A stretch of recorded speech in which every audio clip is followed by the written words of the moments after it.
Alright, yeah, welcome back to some more Magic Arena, and welcome back to the channel after a pretty long and erratic amount of inconsistent uploads. I do apologise for that. It's pretty much about an hour or two after that Primate video went up, which came up a day after I'd actually finished making it. I ended up getting food poisoning from the meal I'd eaten just before recording that video. And yeah, fever set in and I was not in a good place. So I've kind of gone from a cough and cold into food poisoning, and it's just not been a good place for the past week, essentially, to make content. So I do apologize for that as well. Skipping out on the streams, again, for the same reasons. Coughs don't really lend themselves well to talking over an extended period of time. But now I think I'm officially back. I'm pretty sure I said that in the Primate video, as I was coming down with symptoms of food poisoning. God, it's been fun. It's been really fun this past week. It really has. But I'm right back now, and we've got a doozy of a deck for you guys. As I mentioned, I do have some lists lined up. While I've been ill, I have been brewing a little bit. Not too much has come from most of that brewing, but got some good decks. And today I'm going to be showing you one from a best of one queue, and it's going to be a blue-black Reanimator list. So most of the Reanimator lists you see are pretty much like Grixis based. They have a similar structure, except for they use the card Drakaseth to actually win the game, which is the 7-mana 7/7 that deals an absurd amount of damage. Basically wins the game on the spot. We're not going to be going around that plan. We're going to be going a little bit more of a kind of mid-rangey, control-y style deck, and just running around with the Agent of Treachery. The 7-mana 2/3, when it enters the battlefield, you gain control of target permanent. I'm sure most of you know what this card does by now. It's very irritating, and that's why the deck is built around it, because, I don't know, very irritable right now. But also on top of that, it says at the beginning of your next end step, if you control 3 or more permanents you don't own, draw 3 cards. So basically, if we resolve Agent of Treachery 3 times, we are in a win more situation that our opponent can't come back from. That's kind of the idea. And then we also have Scholar of Ages as well, which is another 7-mana card, a 3/3 this time with an ETB that says return 2 target instant or sorcery cards from your graveyard to your hand. So the way we're going to be reanimating is using Blood for Bones, a 4-mana sorcery, which sacrifices a creature, reanimates a creature, and then puts a creature back into our hand. And Cauldron's Gift, which is a new one from Throne of Eldraine. The reason why I'm going to be running this one is for the self-mill. You could also run Bond of Revival as well, which is the same kind of mana cost. However, it does allow for haste shenanigans. I've put Bone. I meant Bond. It actually allows you to haste out creatures, which does lend itself to the Drakaseth strategy, as I mentioned, but we're not going for the big damage plays, so we don't really need the haste. So I've actually opted for the Adamant alternative on Cauldron's Gift, which says if you cast it with 3 or more black mana, we're pretty much an even split in this one, so it's pretty easy to get that black mana on turn 5. You actually put the top 4 cards of your library into your graveyard, and then you bring back a creature with an additional +1/+1 counter on it. So the additional self-mill on this card actually does lend itself to a little bit of blind luck. If you haven't managed to put some agents or scholars into your graveyard by that point, you can actually try to go for a blind RNG.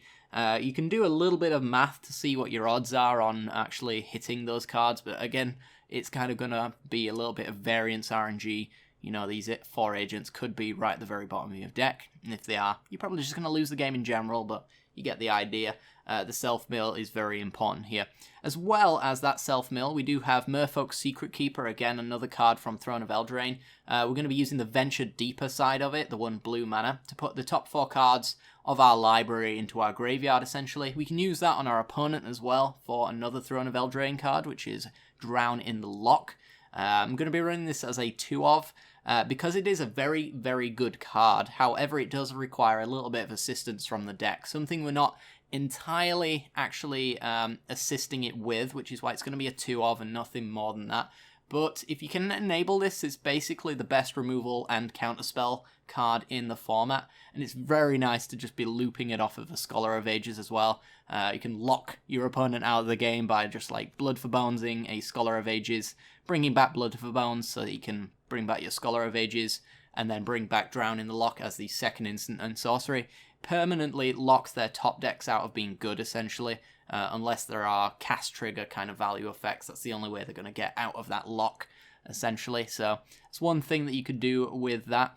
But in addition to the Merfolk Secret Keeper's self-mill, the 0-4, I should mention, is really good at aggro defense as well. So these Cavalcade decks and things like that, you're going to be able to block them a little bit. Not kill them, unfortunately, since it is a 0-powered creature, but it is enough to slow your opponent out of the game. We have a reasonable amount of life gain, actually, in the Murderous Rider's creature side, as well as the Tonebound Lich, which I'm going to talk about right now. This is another enabler of the deck, a 3-mana 1/3 with Death Touch and Lifelink. Again, it's going to be stopping that aggro strategy of your opponent because of the Death Touch. Lifelink as well is very nice against the Cavalcade decks, as I mentioned. Now that it has the 1 power as well, it means that your opponent's 1/1s, or even their 1/2s and things like that, are still going to die to the Death Touch, as well as giving us the lifelink to make Cavalcade not as relevant. But the ETB on this means that you get almost guaranteed value off of this card, which allows us to draw and discard, meaning we can put an Agent of Treachery on turn 3 into our graveyard, ready for the Blood for Bones. Blood for Bones then having Tonebound Lich as a legitimate target. So it's a really nice turn 3, turn 4 into Agent of Treachery kind of play. So it's really nice, fluid way of playing the game on this one. The Murderous Rider is our way of dealing with pretty much a lot of the format at the moment. Creatures and Planeswalkers losing 2 life. It pretty much speaks for itself. It's the best removal spell, I think, in the format, legitimately, without needing to be enabled. So it's really good. We got 4 copies of Tyrant Scorn in here as well. Against the aggro matchups, we want to slow the game down a little bit as well. We get to destroy target creature with power, or convert mana cost, 3 or less. And we can also use it to bounce creatures that maybe don't match that restriction there. We can also use it to bounce our own creatures as well. So if we do need to replay in the late game our agents, our scholars, and things like that, we can actually return them to our hand on our opponent's end step and then recast these cards. Again, the key to victory here is going to be casting Agent of Treachery or reanimating it as much as humanly possible, so Tyrant Scorn is very useful in that manner as well. One final card in the main deck is going to be Lock Me a Serpent. I'm not entirely sure if this is definitely a card that I want in this deck, but it is a new card that I haven't had an opportunity to play with yet, so we're going to be seeing how well this card actually fares in the deck, and I'll leave it up to you guys as to whether or not it's going to be a good card for that. It does have a little bit of a non-Bo-esque side to it, with the blue and black to exile 5 cards from your opponent's graveyard. It's not really going to be synergistic with the Drown in the Lock, but this is only a 2-of, so you shouldn't really have to worry about it too much. And a 7/7 is pretty good, especially since we can sacrifice lands to actually make it not blockable. Again, if we're going to be like Agent of Treacherying our opponent's lands, which tends to be what we do a lot of the time, from what I can tell, it's either lands or Planeswalkers these days that you want to be taking with Agent, not so much creatures, because there's a lot of Brazen Borrowers and things like that going around. But yeah, it just gives us more lands, which means we have more opportunities to sacrifice lands. If we're flooding out, we can sacrifice swamps to gain 1 life and draw a card, which is pretty sweet. But yeah, this comes back as an 8/8 with the Cauldron's Gift, which is unblockable, which should hopefully clean out our opponent's life total in no time at all. That's essentially the main deck. The mana base speaks for itself. We've got a nice even split between islands and swamps, 4 copies of Watery Grave, and 4 Fabled Passages as well. As a rule of thumb, usually I run 3 Fabled Passages, but because we don't really have a turn 1 play that matters, we can wait on the Venture Deeper, essentially, on the Merfolk Secret Keeper. I'm going to go with the 4 Fabled Passages just to thin the deck out a little bit more and make sure that our draws are a little bit more consistent anyway. We do have a lot of draws, so we're going to be finding what we need, but we do absolutely, as a part of our victory condition, need to find one of these 7 cards right here. So if we don't find them, we're just not playing Magic the Gathering, so it's no fun for anyone. It's fun for our opponent because they just get free wins, but you know how it is. But yeah, I hope you guys enjoy this one. If you do enjoy this deck as well, make sure to hit that like button and subscribe. It helps out the channel a great deal. If you don't want to do that, then maybe you could show this to a friend who might also enjoy this list. Hope you guys, though, really do love what you see. And without further ado, let's get into the games, and I'll see you there.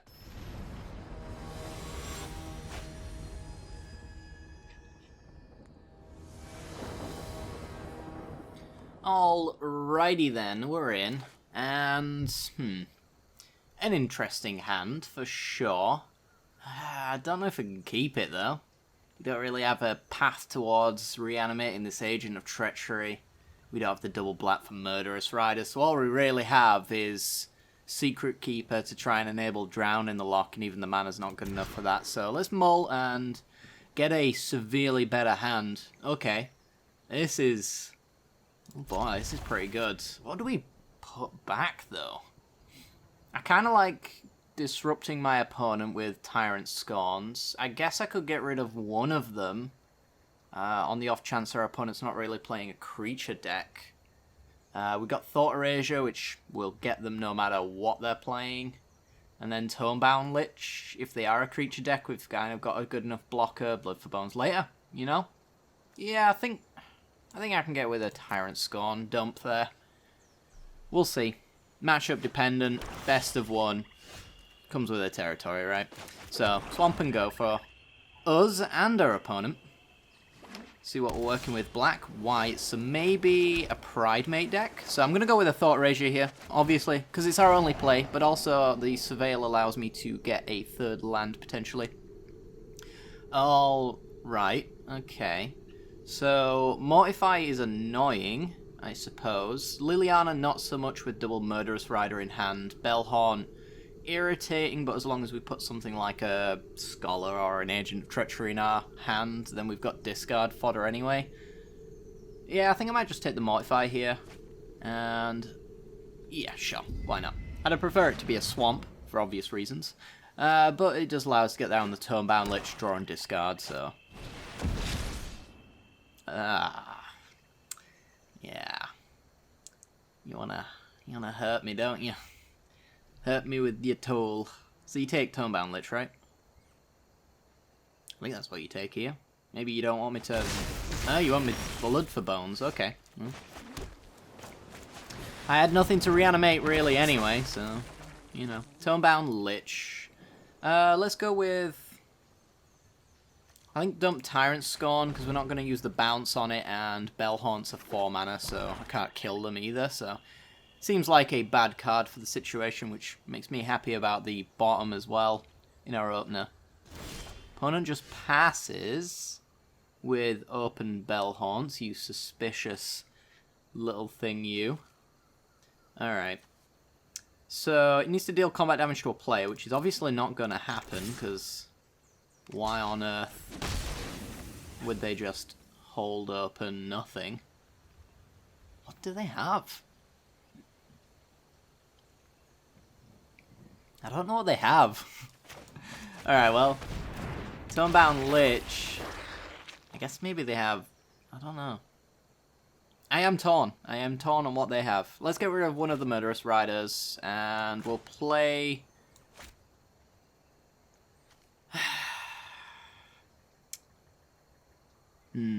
maybe it's third Bellhorn since they don't have the double white.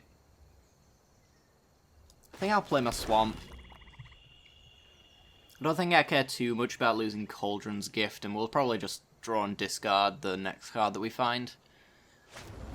Obnixilus' Cruelty, Exiles. Yeah, I think they're colour screwed. Alright, well...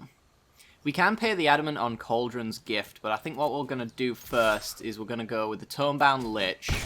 I want to see if I can get like an Agent of Treachery in my graveyard. Fabled Passage.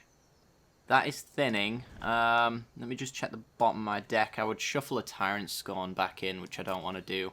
So let's discard the Fabled Passage. Yeah, if you're going to shuffle, hence thinning, to try and improve your draws, it's always a good idea to look at the bottom and see whether or not you want those things in your deck. I think I'm going to go with the Cauldron's Gift. It's only really going to get a Murderous Rider back. as a worst case. But as a best case, I actually mill myself a 4. Get a Scholar of Ages, which gets me Blood for Bones, and... Well, actually, I think I'll go with the Cauldron's Gift, because it doesn't require me to have anything on board, so if they remove my creatures, then that's one way of doing it. And I think I'll take the Thought Erasure, disrupt them, get that Liliana out of their hand, perhaps. There's Bellhaunt. Alright, get rid of Murderous Rider. We've already got the tools to deal with Liliana.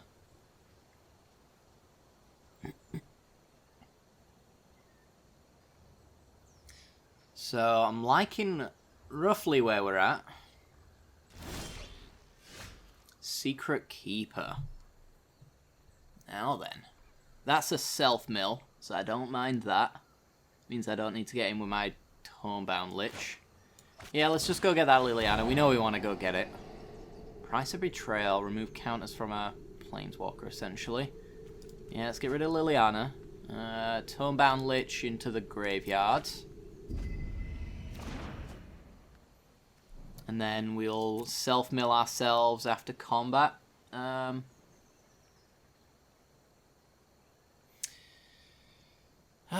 I want to trade?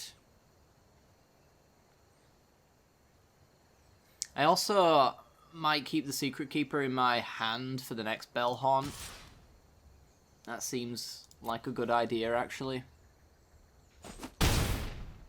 So let's just pass the turn like that. They've got nothing better to do than Bellhaunt, so yeah.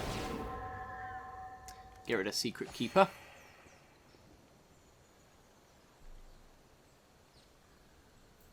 And we're going to go for a Cauldron's Gift. We should be hitting Agent of Treachery by now, and we can probably just take their white source or something like that. Keep them off of Liliana mana.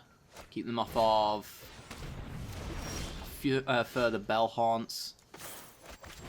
Come on, Agent. Hey, there we go. That's the stuff. Alright, so let's get Agent of Treachery. Take a white source. And, yeah, just pass the turn. Liking where we're at. If we can get some Blood for Bones action going, then we will absolutely win this game. Double Thought Erasure. Well, that's less good, but it's Homebound Lich value, I guess. Let's get rid of Cry the Carnarium. Ooh. 3, 6. So I won't be able to cast this. So maybe I put it in the bin for reanimation. And we could keep the Thought Erasure in case they hold a card. I'm not sure what they're going to be holding at this point, though, so I might just want the Surveil. Yeah, definitely didn't want to draw that. Let's get those out of the way, pass the turn. Need a way of closing out this game other than mana screwing our opponent, which is definitely a plan. Definitely a plan that I have in mind. Game with the Homebound Lich. Just trade off a Bellhaunt. If they don't, we might draw something good. Cool. Yeah, so lands are good. There we go. Good stuff. Let's take all the white. No more white for you. Yoink. And we can get in with an agent, but they'll just block, so no real reason. We're one permanent off of being able to trigger these agents. We've got to be very careful that we don't deck ourselves, because that would be very unfortunate. But any white cards are now stranded in their hand. Please, Magic, don't be like this. I know I'm playing a not very fun deck for our opponent, but, you know. Of Nixilis' Cruelty, sure. As long as we got one agent, we're not too fussed. Alright. Come on. Drown in the Lock. Well, that's removal for Bellhaunt, so we can start pressuring our opponent, I suppose. There are 8 cards, so we can use it as a counterspell as well. I think I'd rather use it as a counterspell and wait for a better opportunity to close out this game. Stops our opponent from pressuring us And wow. This is just fantastic. Top tier quality game right here. There we go. Alright. So now we can do Pay Adamant. More agents. Did we get a Scholar in here as well? We did. So we can get a Scholar. Scholar gets Blood for Bones and Blood for Bones. And we'll just lock our opponent out by going with Blood for Bones, sacking Agent of Treachery, and then reanimating Agent of Treachery, and bringing an Agent of Treachery back to our hand, steal their land, and then we'll draw 3 cards. We've got Drown in the Lock open. We could even Blood for Bones and then steal their Bellhaunt as well. It's a possibility. I kind of like the idea of Scholar doing that, though. So let's just leave open our mana for now. Draw 3 cards. We're going to worry about decking ourselves, but Lock Me a Servant's going to allow us to Price of Betrayal, you say. Okay, well, just 4 mana. I don't think there's too much that can scare me here. I'm just going to bounce my own. Actually, I'll just bounce their thing. They can't cast it. It's never happening. So, they take a counter off of our Scholar, and now we start closing out this game. Let's go Agent of Treachery, steal another land, and Swamp, Blood for Bones, Agent of Treachery, bring back Agent of Treachery, and doesn't really matter, to be honest. Just bring back a Murderous Rider, steal another land, and then we just close out this game. Alright, 16 cards though, drawing 6 cards per turn. We'd probably have to kill our own creature with Murderous Rider. I think we can do that anyway. Some cards these days are always like, do something to your opponent rather than do anything to yourself, which is a very weird choice, but I'm sure there's some design reasons for it. But yeah, just completely lock them out of the game, and then hopefully swing for enough. 16 cards I think is enough to finish them off though, with counter spells, a Flashing Serpent, removal for creatures and planeswalkers. I don't think there's much coming back from any of that, so yeah, pretty sweet first showing. I like it.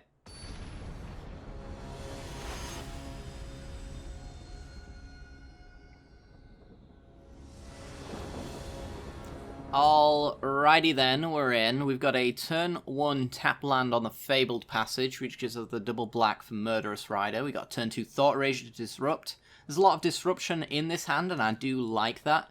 If we can get to 3 black mana by turn 5, then we've even got a bit of self-mill on the Cauldron's Gift, which is pretty sweet. So I'm going to keep this hand, and we're just going to go with the Fabled Passage. I probably should just crack it right now. There is a little bit of value in holding that information, but mostly it's time wasting as far as I'm concerned. And that's more black, so that's pretty good. Alright, so let's go for Thought Erasure. Our opponent is on red, so maybe this is going to be a Cavalcade deck. Excuse me? Alright then. So I guess we just take Steamkin? Risk Factor? I've got answers to this and this. By the time this matters, I should probably have a 2/3 lifelinker. So I think just the mana to push all of this out is probably the thing to get away with. Tyrant Scorn doesn't look too bad though, so I'm going to keep that. Tyrant Scorn is removal for their 3 drops without having to lose life, which is particularly relevant against a deck like this. Question is, do I want to play a Murderous Rider 2/3 lifelinker? And I'm not against doing that, but I do need... I guess I could probably just Tyrant Scorn a Krenko, assuming that's what they're going to play. I need to do that at some point. Goblin Gathering. Alright. Okay. Well, we got some more mana. Yeah, I'm still going to pass. We've got Murderous Rider instead now. I guess I should have played the 2/3. Like my instinct told me. Oh, yes, I should have done the 2-3 like my instinct told me. Alright, well, let's go Tyrant Scorn, destroy a token. So they are a very weird, almost badly built Cavalcade deck, from what I can tell. So, that's a thing. Alright, so let's go Thought Erasure. We're gonna take... I guess we take Chandra, because of the card advantage. Cauldron's Gift, without target, so that goes in the bin. And then we'll just play a 2-3 lifelinker. Use the Murderous Rider Swift End on the Krenko then. I think we're in a pretty decent position. There's no profit in them attacking through my Murderous Rider without having removal for it, so... not too bad. Ooh. Alright, so let's do a bit of self-milling. See if we can get something for the Cauldron's Gift next turn. We got 4 lands, which is really good. It's exactly what I was looking for when I thought about self-milling myself. Sarcasm, if you were curious. And yeah, just get in for 2. Let's just do it. Gotta pressure my opponent someday. I don't think this is enough pressure from them to justify the non-attack. And there's Experimental Frenzy. Okay, we can't really answer that. So we're on the clock. And there's a Blood for Bones. Okay.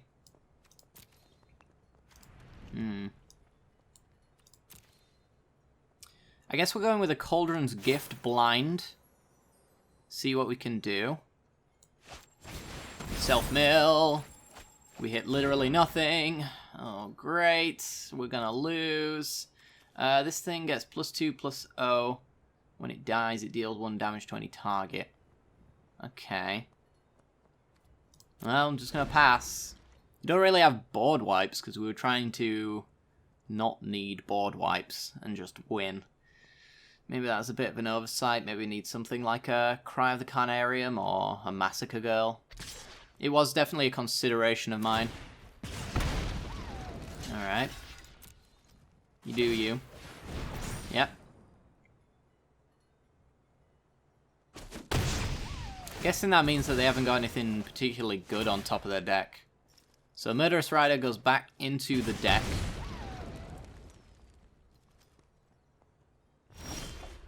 And a Drown in the Lock would have been nice when that Experimental Frenzy was running around. So, yeah, there's that. We do get 1 counter spell worth, though. So that's pretty good. We don't need to worry about any of this because of Frenzy. And, yeah, just pass the turn. Our opponent is giving us a lot of time. But time is not on our side even then. So there's land. And, wow, they hit land on 7 mana. That's crazy. Okay, this looks profitable for me. So far they've hit us for 1. Counter target spell. They might have more burn on top, but they're going to have it. We're making them have it here. Sure. So we got 4 points of burn out of them. We traded off their only creature. And our Murderous Riders go back into the deck to be drawn later. Run away Steamkin and Goblin Gathering. Okay. Well, come on, Tonebound Lich. Show me an Agent of Treachery, something. Tyrant Scorn. It's just not good. But it's better than Blood for Bones, because I need to kill this Steamkin. We could actually just kill it by bouncing it, but might as well kill it. No real reason not to. And we're in a solid position where our deck is misbehaving. We've got good draws, but we can't find them. Sacrifice any number of creatures. Ooh. It's a thing. Yeah, I'm pretty sure our opponent is just going to win because we're struggling right now. They've got some good draws, though. I'll give them that. I question the structure of their deck, though, somewhat. Yep. That's a thing, alright. Might as well play it. No attacks. We do want to kind of get up to 7 mana anyway, in case we top deck our agents or scholars. Skewer on our Tome-bound Lich. And here comes the onslaught. Yeah, we just lose now. For a mono-red deck, they sure have a lot of 3 and higher mana cost cards. And yet they're still going to beat us. Destroys Experimental Frenzy. Okay. Decided they've got enough action, which I'd agree with, because our draws have been absolute garbage. Jesus. Oh my god. There are so many good draws we could have had, and we just didn't have any of them. So yeah, we go to 4. We can block here to survive. We can block here to survive. And then they just Ember Hauler us no matter what we do, so... Risk factor, I'm going to go and take this into my own hands. Just take the damage right there. That was rough. That was rough. The deck did not do anything it was supposed to. We had a good start and a horrific finish. Ugh. Let's go for another game, I suppose.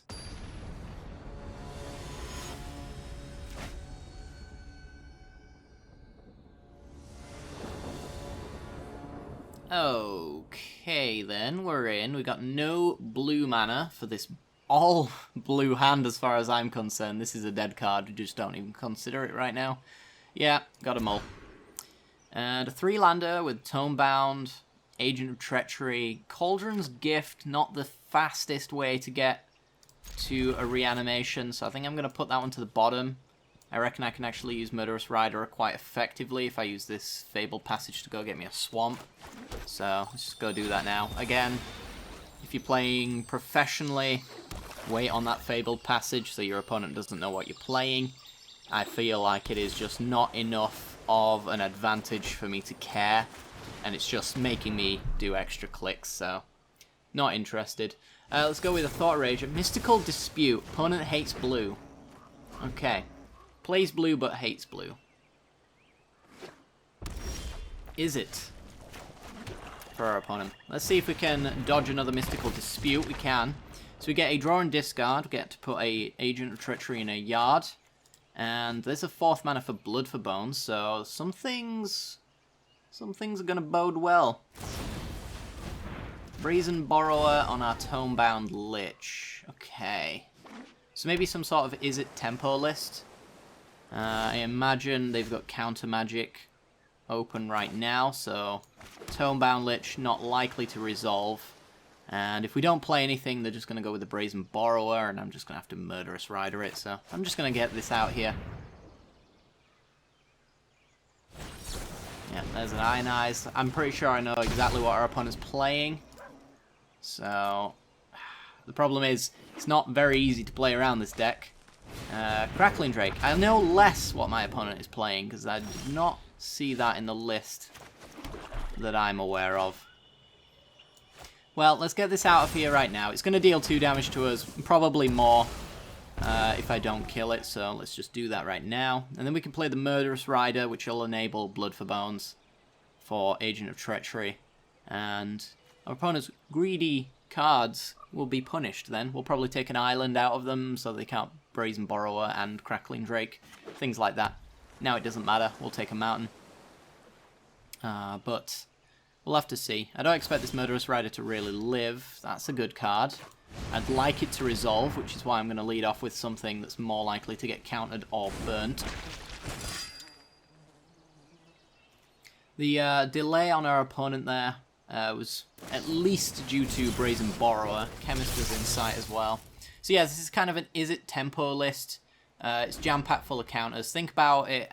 Think of it like Mono Blue Tempo or Simic Flash. It's very much the same thing, but in blue and red. The list I've seen does not run Crackling Drake, but it sure as hell runs everything else I've seen. Mystical Dispute is sideboard tech, but we're in best of 1, so there's a little bit of a crossover a lot of the time when you're playing best of 3 decks in a best of 1 environment. It happens. Okay. Murfolk's Secret Keeper. Well, we're going to go in and see if we can tap our opponent down by just playing into our opponent's removal, perhaps. Not quite. So I think I'm just going to go with maybe a self-mill. I don't think I want to mill them because of Crackling Drake. I don't want to be enabling that kind of shenanigans, so let's just mill ourselves. Maybe we get more options for a Cauldron's Gift, Scholar of Ages, things like that. And lock me a Serpent, okay. So that allows me to exile stuff. It's not really going to help reducing the power of Crackling Drake, but it could have some other alternative use. We have a Murderous Rider on the Brazen Borrower, which I think is worth killing. Not entirely certain, but if they tap out for Crackling Drake, there's a good chance this Cauldron's Gift actually resolves. That's actually not true, because they'll probably have 3 mana open for Ionizes and Sabotages and things like that, and even just normal Mystical Dispute. Gonna go with the Chemisters, okay. Opponent not about the pressure right now, which is fair. We're not really pressuring them. The issue for us is that we're kind of a big mana deck. We really want something like Drown in the Lock, which is one reason to actually mill them, is to enable that, but they seem to be doing that just fine. 4 cards in the graveyard is more than enough for Drown in the Lock to get some good value, because we just want to counter their counter spells, really, so we want it about 2 or 3 for negates and things like that. So yeah, they're just going to pass. As far as their removal's concerned, it should be... Ooh, that's not too bad. Not too bad, but I need a way to actually hold up and counter magic. Again, because this is an additional cost to sacrifice the creature, I'm going to lose my creature with no value if I'm not careful. I might fire off a Cauldron's Gift on this one. I'm not sure. We'll see if they... Yeah, they still don't want to tap out. Is the problem. I could go with a Secret Keeper. That way the Blood for Bones isn't really losing anything value-wise. We're just getting rid of a 0/4, which doesn't block anything anyway. But I am going to keep up Murderous Rider here for the Brazen Borrower again. Eventually they're going to have to respond to what I'm doing here, and apparently removal's not going to cut it. So, yeah, there's the Brazen Borrower. And I think I go for the kill here. I could do it on their turn to get them to tap out a little bit. I actually like that more. That way they get to keep their Brazen Borrower, but we're not really that fussed about it.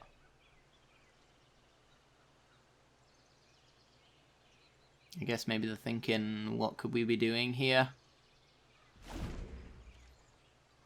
But yeah, any attempt to make our spells more likely to resolve on our turn is better. Not doing things on our end step is the way to go about doing that.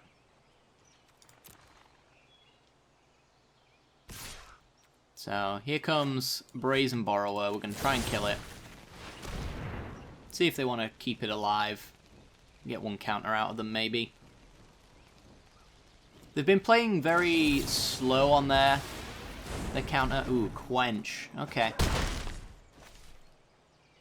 So I could see a world where that's easy to play around. And we're living in that world right now.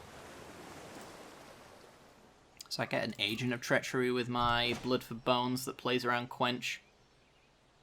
I'll probably just take a Brazen Borrow or something like that.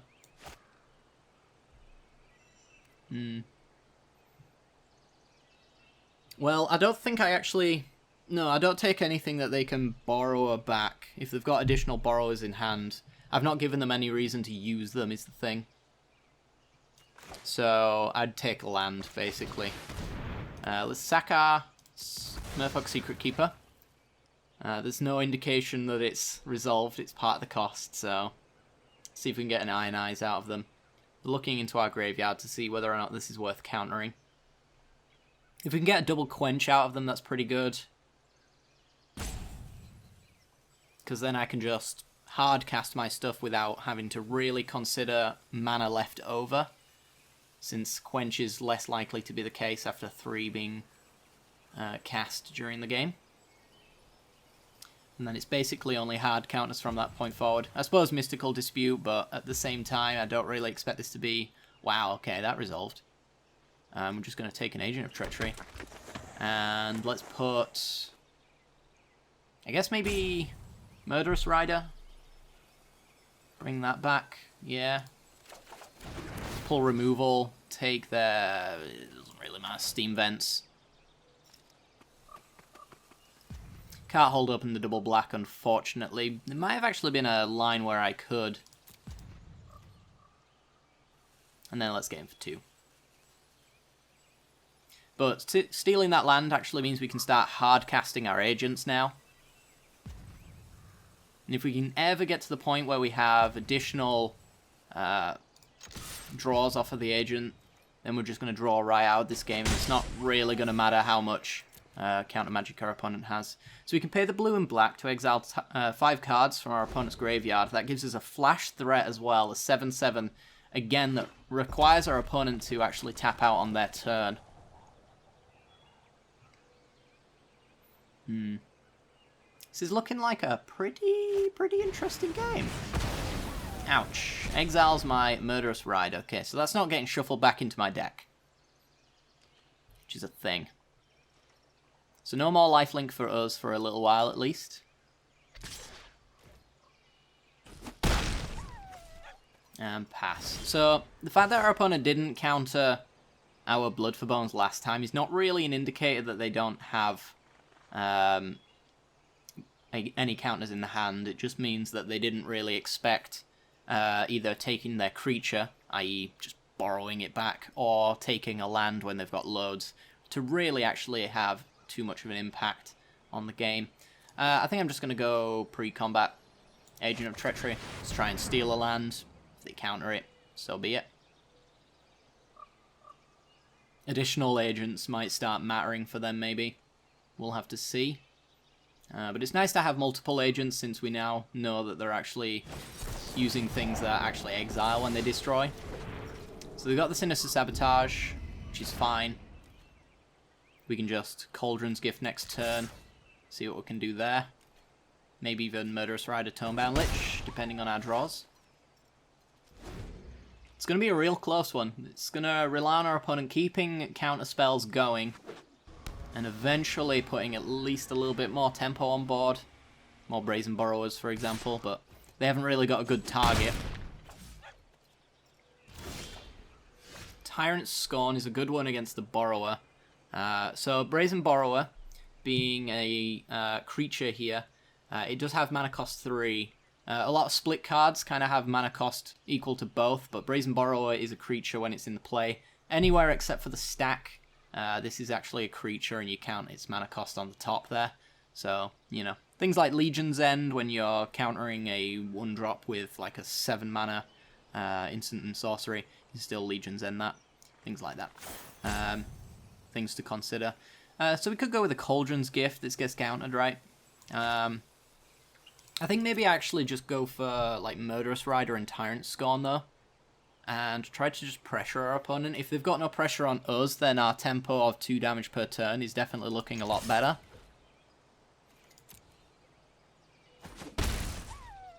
So yeah, we just pass with all of our removal open essentially.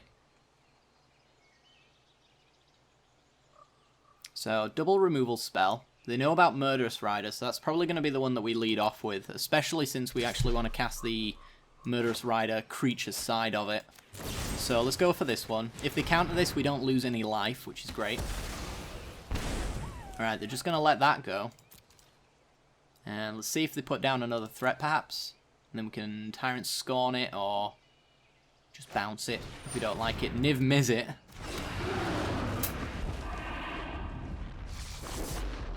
Okay. 3 mana. It's a tough spot to be in, honestly.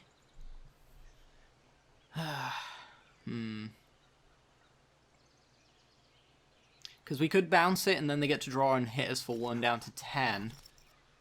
If they counter this, then we steal Niv Mizzet and we almost certainly win, so I think we're going to go for it. I really want Cauldron's Gift to resolve. So they might want to counter this to keep 5 damage, 5 power of and toughness on board. Gonna shock us. Okay. So now we only have to worry about negate. Or quench. Maybe they go for an additional point. They've already pointed their damage at our face now.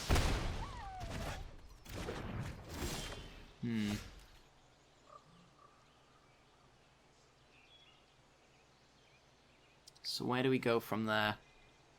Can't lock Niv Mizzet out of the game. We have the Cauldron's Gift to steal it. 3 mana on the Niv Mizzet, which is 4 mana probably. They showed us Chemisters, right? Is this the same game? It is the same game. Well, let's get in for 2. Could force the block. We got 4, 5, 6. I'd have to shock myself down to 5, which could put me in lethal range of Niv Mizzet with the right draw. How many shocks have they used so far? Does this deal only to creatures or planeswalkers? So they've used 1 shock, and that's it. Yeah, a barrage of shocks would be really rough. That's kind of the problem. I might go for the Cauldron's Gift just for the Lock Me a Serpent. Serpent, sorry, not servant. Just because it threatens lethal. And this gets to play around Quench as well, so they need negate. Bay Adamant. Just fills up the graveyard, it's pretty nice for us. Yeah, let's get the Serpent down as an 8/8. Demands to be answered. And let's see what we can do. Can't be blocked as well. So they need to either kill us or deal with the Serpent. Brazen Borrower is obviously an option. I'll have to see. I'm not sold we can win this. And maybe just trying to take the Niv Mizzet was the better line. Next turn with a... we've got an agent in here, yeah. Cauldron's Gift on agent to take Niv Mizzet. I feel like, though, that they'd have a counter spell. 4 mana open and Niv Mizzet, I give them a draw, that kind of thing. I think this one was close, and I think it came down to them drawing this Niv Mizzet for absolute certainty. I'm not entirely sure that any of our lines would change what happened here. So I can sacrifice an island to make it not blockable. Ugh.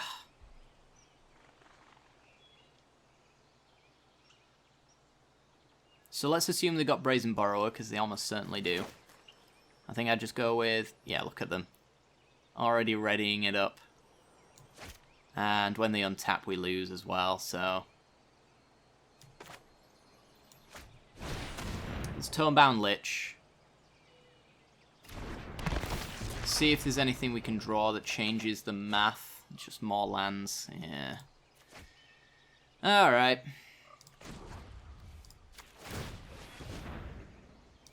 So, sack an island, can't be blocked, gets Brazen Borrowed, we lose. No way in a million years that this isn't the case. If I had something like Drown in the Lock to counter the Brazen Borrower, that could be okay. Wow!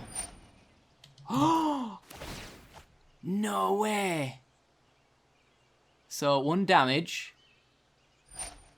And then they draw 2, which is 2 more damage. Unblockable Serpent. Wow. Yeah. That'd do it. Maybe if they had something less than Chemisters, we could have still seen a Brazen Borrower off of something like an Opt, you know, drawing 2 cards off of an opt still gives them Brazen Borrower mana. I think they had 2 mana spare to do something like that, so they could have like opt and shock or something of that nature anyway to draw additional cards off the Niv Mizzet. I was not expecting to win there. I was already in a defeated state, but wow, that was a good game. Good game from our opponent. Good game from... good game-ish from us, I guess. I think there was maybe some lines there that could have actually been improved upon. I'm not sure, but I was not expecting to win this match. I was expecting to just get completely tempoed out. Our opponent's list's not what I expected it to be either. Niv Mizzet's, Crackling Drakes. This just seemed like a pretty top-end kind of Izzet tempo list. But we got there. We got there. Alright guys, that is going to do it for today's episode. I hope you guys have enjoyed this one. Again, I do apologise for the bit of inconsistent uploads over the past few days, the full week pretty much. It's been a bit of a miserable week for me, so hope you guys enjoyed this one anyway. Make sure to hit that like button and subscribe if you did, as well as maybe hit that bell icon to get notifications when new videos go live in the future. Maybe even share the video around with a friend if you know somebody who likes a bit of Reanimator action. But yes, thanks very much for watching guys, and I'll see you all next time. Bye bye.